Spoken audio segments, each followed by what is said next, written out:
Donc je vous retrouve à la suite de la vidéo précédente. Je fais 2 vidéos d'affilée aujourd'hui je suis avec vous pour la leçon numéro 15, je crois. Alors, je vous ai posé comme question dans la vidéo précédente quelle serait l'énergie d'un Mars qui se trouverait en Poisson. Alors, imaginez que vous êtes en pleine mer en train de nager avec le flux et le reflux des vagues et ça vous donnera une petite idée de Mars dans le signe des Poissons. Mars dans le signe des Poissons n'est pas extrêmement à l'aise. Mars est plutôt, c'est une planète qui est plutôt une planète de feu, d'intensité, etc., d'action. Quand on la met comme ça au milieu de l'océan, ça devient un peu compliqué. En tout cas, ça demande beaucoup plus d'énergie pour pouvoir se déployer. Aussi, Mars va être une planète qui va, dans le signe des Poissons, plutôt se vivre de manière intérieure. C'est en général une planète qui va chez la personne qui va avoir son Mars en Poisson, ça va représenter plutôt la passivité, une forme de passivité. L'énergie est très intériorisée, mise au service des idées, du mental, du psychisme, etc. Je vais vous expliquer un petit peu tout ça. Donc, beaucoup moins extériorisé que, par exemple, dans des signes de feu. Alors, Mars dans le signe des Poissons peut représenter l'influence, le fait d'être influencé aussi par les autres. Ça va être une énergie qui est par exemple, mise au service des idéaux, des croyances. Alors, sur le plan professionnel, par exemple, on va plutôt avoir des personnes, soit qui vont agir dans le domaine des poissons, donc tout ce qui est un peu médical, service, le social, etc. Donc, ils vont avoir, ou même pour des œuvres caritatives, par exemple, donc des personnes qui vont vouloir œuvrer dans ce type de domaine, ou alors on va avoir des personnes qui vont avoir besoin de trouver une forme de vocation pour pouvoir se mettre en marche. Donc en général, ils rechignent à mettre leur énergie dans quelque chose qui ne les prend pas de l'intérieur. C'est-à-dire il faut vraiment qu'ils croient en ce qu'ils font. C'est aussi des personnes qui vont donc qui vont commencer à se mettre en action par rapport à des idéaux. Ça peut être des idéaux religieux parfois, ça peut être des idéaux philosophiques, politiques, etc. Donc voilà, en tout cas, il faut croire, ces personnes qui ont besoin de croire en ce qu'elles font. Mars, sur le plan par exemple de la sexualité, va s'exprimer là aussi d'une manière particulière. Alors soit on va avoir des personnes qui ont une intériorité au niveau de la sexualité, qui vont par exemple avoir des fantasmes ou qui vont avoir une sexualité particulière, en tout cas sans tabou, une sexualité qui peut passer beaucoup par le mental et par le fantasme, ou alors on va avoir carrément des personnes qui refusent la sexualité, qui décident de ne pas avoir de sexualité dans leur vie, ou encore des personnes qui vont être souvent en relation pris dans une relation platonique, où il n'y a pas forcément de sexualité. Alors attention, tous les Mars en Poisson ne vont pas avoir des relations platoniques ou ne pas être privés de sexualité, pas du tout, mais c'est une des modalités de ce Mars en Poisson, c'est une possibilité avec Mars en Poisson. De même que si vous aviez un Mars conjoint à Neptune, par exemple, ça pourrait être l'une des possibilités. Alors, Mars dans le signe des Poissons, c'est aussi la difficulté souvent à entrer en contact avec ses besoins, son bien-être, c'est-à-dire qu'on va être souvent dans l'excès. Donc ça va donner des personnes qui soit dorment peu, soit qui vont avoir un rythme de sommeil un peu désordonné. Ça peut être des personnes qui vont faire des excès un peu autodestructeurs, qui vont prendre des substances qui leur font du mal et donc ils ne sont pas forcément bien à l'écoute de leurs besoins. Et puis on a aussi cette idée que Mars en Poisson, eh bien c'est une action qui est souvent confuse pour l'extérieur. On ne sait pas trop bien où la personne va, on ne comprend pas quel est son but, on peut avoir l'impression d'une forme de chaos dans la vie de la personne. Il n'y a pas de rationalité, si vous voulez, il n'y a pas de capacité pour l'extérieur à vraiment comprendre le cheminement de cette personne qui est marquée par Mars en Poisson. Donc ça peut paraître vraiment chaotique. Pour la personne qui est marquée par Mars en Poisson, il y a un autre type de logique. D'ailleurs, la personne ne va pas forcément chercher une logique dans ce qu'elle fait, puisqu'elle peut être prise à un moment donné par tel idéal et puis par un autre, donc bon, peu importe. Après, cette personne qui va avoir ce Mars en Poisson va avoir une intuition extrêmement développée ou une créativité extrêmement développée, une forme d'empathie qui peut aux autres, qui fait qu'elle peut, comme je vous le disais, se battre d'une certaine manière pour des causes, pour des idéaux, pour des causes sociales, pour les personnes en difficulté. Voilà, donc ça vous donne une petite idée de ce Mars en Poisson. C'est vraiment des personnes qui ne sont pas du tout violentes en général, à moins d'aspects contraires, à moins qu'il y ait... voilà, on parle toujours d'un Mars qui serait purement en Poisson. Vous trouverez toujours des contre-exemples. Si je prends par exemple la génération de ma fille, tous ceux qui sont nés la même année qu'elle, c'était une année où Mars rétrogradait dans le signe des Poissons. On avait Uranus qui arrivait en 2003, Uranus qui arrivait en Poisson aussi, qui faisait sa première incursion en Poisson. Et donc beaucoup de ses amis à ma fille ont justement une conjonction Mars-Uranus dans le signe des Poissons. Et là, ça va donner un autre type d'énergie, Mars plus Uranus. C'est plus Mars tout seul en Poisson. Donc ça va modifier, altérer ce que je viens de vous expliquer. Mais on n'en est pas encore là, donc je vous en parle pas. On parle vraiment globalement d'un Mars en Poisson type. Alors, donc, on a vu jusqu'à présent toutes les planètes personnelles. Donc, avec la Lune, on a vu toute la construction humaine, si vous voulez. La Lune, c'est la psyché, les émotions. Le Soleil, c'est le principe d'individuation. Mercure, c'est notre manière de communiquer, nos échanges, nos mouvements, notre réflexion. On a avec Vénus notre affect, nos sentiments, nos valeurs. Avec Mars, notre énergie, comment elle se déploie, notre dynamisme, nos combats. Donc, on a l'être humain ici. Maintenant, cet être humain a des outils qu'on vient de voir, c'est Vénus, Mars, etc. Dans les signes, il a ses outils, fort de ses outils, il va entrer dans la société et il va devoir à un moment donné s'intégrer dans la société.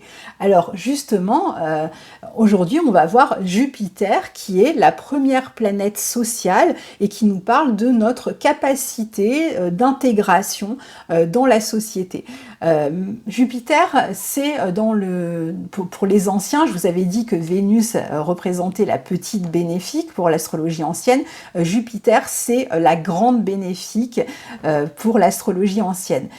Donc c'est vrai que chaque année, on attend de voir dans les horoscopes, est-ce que Jupiter cette année est dans mon signe?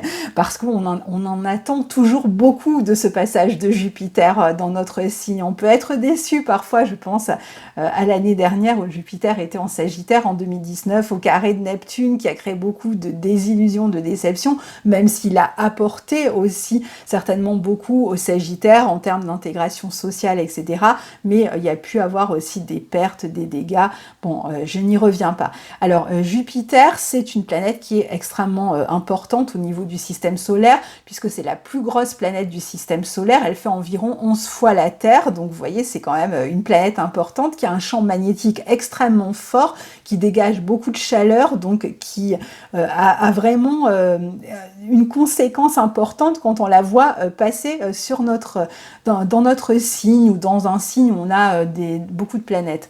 Alors Jupiter fait mes 12 ans pour faire le tour du zodiaque et donc ça veut dire qu'il reste environ 1 an dans chaque signe. Il est dans son domicile en Sagittaire, son deuxième domicile c'est le Poisson. Donc pour l'exil, vous prenez les signes en face, donc il est en domicile en Sagittaire et le Gémeaux est son lieu d'exil. Il est aussi en domicile en Poisson, donc la Vierge est son lieu d'exil. Il est en exaltation en Cancer et donc il est en chute en face en Capricorne. Justement, cette année, au moment où je vous parle, en 2020, eh bien, Jupiter est dans le signe du Capricorne, donc en chute.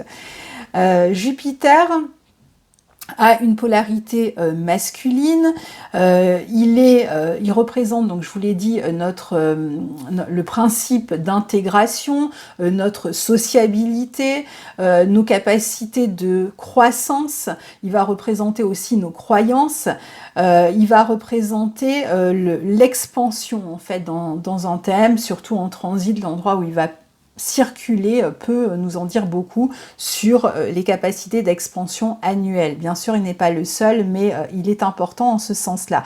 Il représente beaucoup tout ce qui est lié à ce qui est officiel. Donc il est relié par exemple à la justice, aux lois, il est relié aux administrations, aux hautes administrations, il est relié aux démarches administratives aussi, il va être relié aussi à l'enseignement supérieur, que cet enseignement soit dispensé ou qu'il soit reçu. C'est-à-dire que vous soyez enseignant et que vous travaillez dans le supérieur, ou alors que vous suiviez vous des études supérieures en tant qu'étudiant, eh bien on va aussi là regarder Jupiter, et dans votre thème, cette position de Jupiter peut nous renseigner sur les études que vous avez faites, sur justement votre envie ou pas de suivre des études supérieures, et dans quel domaine. Il va représenter la protection, il va représenter le conseil aussi, il va représenter la confiance en soi, l'autorité. Alors parfois il a un petit côté aussi je sais tout, hein, je vous disais qu'il représentait le conseil,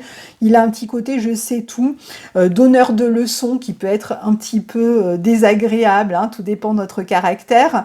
Quand on est face à une personne comme ça qui a l'impression d'avoir une idée globale du monde, il va représenter notre chance, il va représenter donc notre épanouissement, il va représenter l'étranger aussi, on en avait déjà parlé. Donc les années où on voyage beaucoup, eh bien Jupiter peut être important, puis on peut le voir aussi dans un thème, notre relation au voyage, aux cultures étrangères aussi. Je vous ai dit, il peut représenter nos croyances, la religion aussi, hein, c'est jamais que horizontal, donc c'est soit horizontal, soit vertical. Donc là, on serait plutôt dans les croyances, dans la philosophie, la spiritualité aussi avec Jupiter. Il va représenter aussi vraiment, et là c'est important, surtout en transit, tout ce qui est officiel, tout ce qui va être signé, contractuel, etc.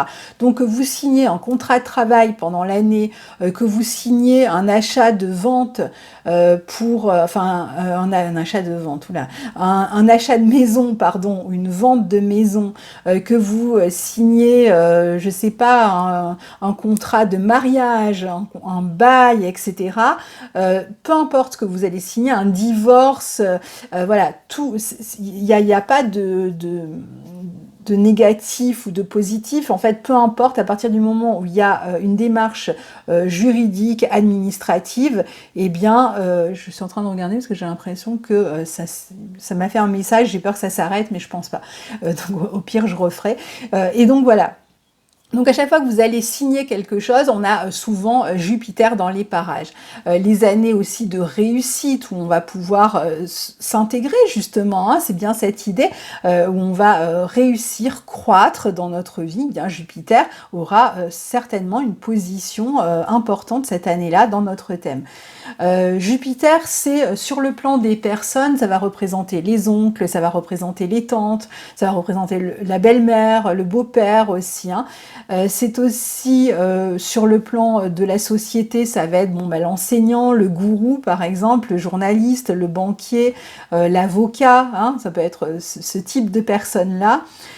Ça va être aussi le fait, pardon, de comment dire, c'est là où Jupiter passe, en fait, je vous ai parlé de croissance, il a tendance à faire croître une situation, mais il faut bien retenir qu'il peut la faire croître négativement parfois. C'est-à-dire que souvent, c'est quand même une planète plutôt positive, bienveillante, généreuse, qui apporte voilà, du positif en général dans nos vies, mais on va la retrouver aussi dans des années où on va, par exemple, dépenser beaucoup d'argent. Donc, elle va être couplée évidemment à d'autres planètes, où elle va avoir des positions particulières en maison, etc.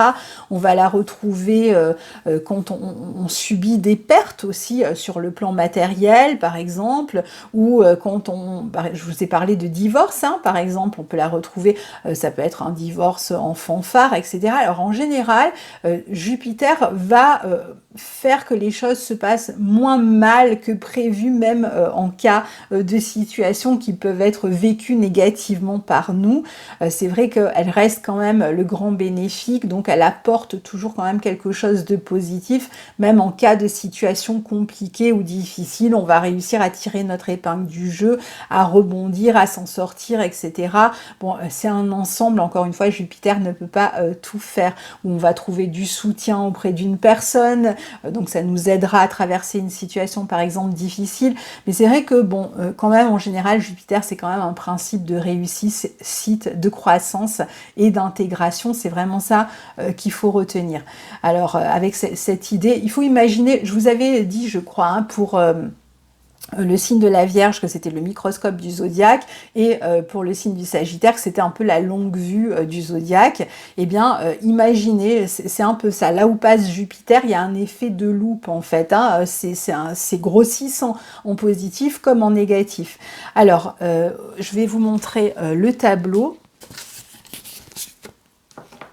Hop, je vais peut-être me reculer un petit peu. J'ai changé la résolution parce que je me suis rendu compte que je filmais en 16/9. Et donc, quand je veux vous mettre une carte à côté, c'est peut-être la raison pour laquelle j'ai du mal à la mettre à côté. J'avais été obligée de la mettre au-dessus. On verra la prochaine fois. Là, aujourd'hui, je ne vais pas utiliser de carte. Donc, on a Jupiter en domicile en Sagittaire et en exil en face en Gémeaux. En domicile, deuxième domicile en Poisson et en exil en face en Vierge. On a Jupiter en exaltation en Cancer et en chute en Capricorne. Sachant que certains astrologues considèrent qu'il est en exaltation en Lion aussi. Hein. Alors bon, moi je garde Jupiter en Cancer pour le lieu d'exaltation.